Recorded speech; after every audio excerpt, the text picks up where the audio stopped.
वीर्य को भीतर रोकना कोई ब्रह्मचर्य का पालन नहीं है, अपितु इससे ऊपर उठकर उस ईश्वर के स्वाद को पा लेना ही ब्रह्मचर्य का पालन है। प्राचीन ग्रंथों में अद्भुत रहस्य छिपे हुए होते हैं, इसे समझें। अगर मनुष्य 30 वर्षों तक वीर्य की एक बूंद भी नष्ट ना करे और 30 वर्ष बाद सिर्फ संतान उत्पत्ति के लिए उसका उपयोग करे, तो उस समय उच्चतम स्तर के प्राणधारियों में से कोई दिव्य आत्मा तुम्हारे घर में आकर जन्म लेगी, इसमें तनिक भी संदेह नहीं है।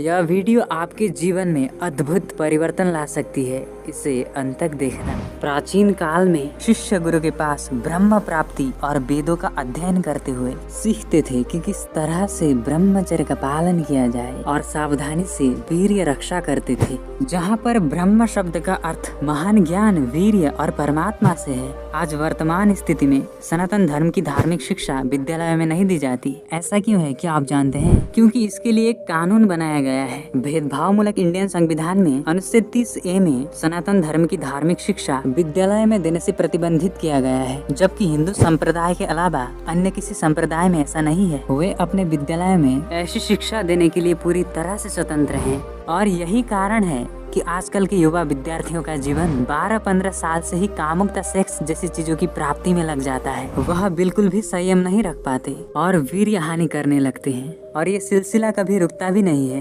क्योंकि वह संयम खो चुके हैं। और इसी कारण आज देश में बलात्कार जैसे घृणित काम हो रहे हैं। आज के बालक ब्रह्मचर्य किस वस्तु का नाम है यह तक नहीं जानते, बल्कि दुर्भाग्य से छोटे बच्चों में बहुत सी गलत आदतें पड़ जाती है। प्रत्येक माता पिता का यह अनिवार्य कर्तव्य है कि वो अपने बच्चों को बुरी आदतों से बचाएं और यौवन रक्षा के लिए ब्रह्मचर्य की पूरी शिक्षा दें। शिक्षकों का भी कर्तव्य है कि वे अपने छात्रों के लिए इस सांप्रदायिक शिक्षा की पूरी व्यवस्था करें। ब्रह्मचर्य क्या है? ब्रह्मचर्य एक छोटा सा शब्द है, परंतु इसका अर्थ बहुत ही व्यापक है। ब्रह्म शब्द का अर्थ महान ज्ञान, वीर्य और परमात्मा से है। ब्रह्म के साथ चर्य शब्द जुड़ा है। चर्य का अर्थ है विचरना, अर्थात ब्रह्मचर्य शब्द का अर्थ हुआ अपनी 5 इंद्रियों को वश में करके इन्हीं 5 इंद्रियों द्वारा ज्ञान को प्राप्त करते हुए परमात्मा में विचरना, अपने आप को महान बनने की पथ पर ले जाना, अपनी जीवनी शक्ति का संग्रहित करना, उसे बिखेरने ना देना, उसे अपनी उन्नति में लगाना ही ब्रह्मचर्य का व्यापक अर्थ है।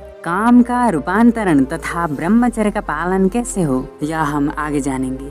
वीर्य नाश करते रहने से पीनियल ग्रंथि का भी नाश होने लगता है। इसे देखें, यह है पीनियल ग्रंथि। यह अत्यंत छोटी किंतु महत्वपूर्ण ग्रंथि है। योग में इस ग्रंथि का संबंध आज्ञा चक्र से है, जिसे थर्ड आई के रूप में जाना जाता है। यह ग्रंथि मानव मस्तिष्क को नियंत्रित एवं व्यवस्थित करने वाला केंद्र है। लाखों वर्ष पूर्व मानव मस्तिष्क के विकास में इस ग्रंथि की अति सक्रिय भूमिका रही है। उस समय लोगों की शारीरिक और आध्यात्मिक क्षमता कई अधिक थी और उनका भावनाओं पर भी नियंत्रण था, क्योंकि उनकी पीनियल ग्रंथि बहुत हद तक सक्रिय थी। लेकिन आजकल के लोगों की बात करें तो उनकी अपनी भावनाओं पर नियंत्रण नहीं है। समय के साथ साथ इस ग्रंथि का भी नाश हो जा रहा है। यदि अब भी इसकी सुरक्षा का समुचित प्रबंध नहीं हुआ तो कुछ हजारों वर्ष में यह पूर्ण रूप से नष्ट हो जाएगी। बच्चों में यह पीनियल ग्रंथि बहुत क्रियाशील होती है। 8-9 वर्ष की आयु प्राप्त होते ही इस ग्रंथि का भी नाश होना शुरू हो जाता है, अर्थात इसकी सक्रियता कम हो जाती है, जिससे सेक्सुअल डेवलपमेंट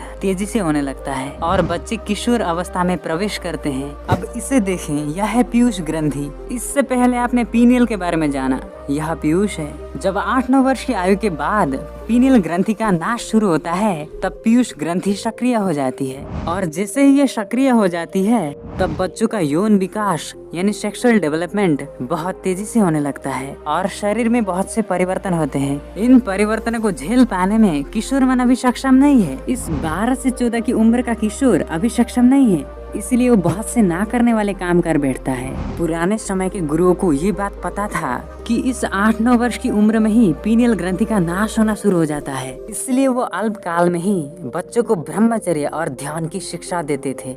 जब हमने थोड़ी बहुत छानबीन की तो पता चला कि सन 1800 के आसपास ही भारत के गुरुकुल में कुल 18 विषय पढ़ाए जाते थे, जिसमें योग, धनुर्विद्या, खगोल शास्त्र, गणित, भौतिक विज्ञान, धातु विज्ञान और 9 प्रकार की कारीगरी जैसे अद्भुत विषय पढ़ाए जाते थे।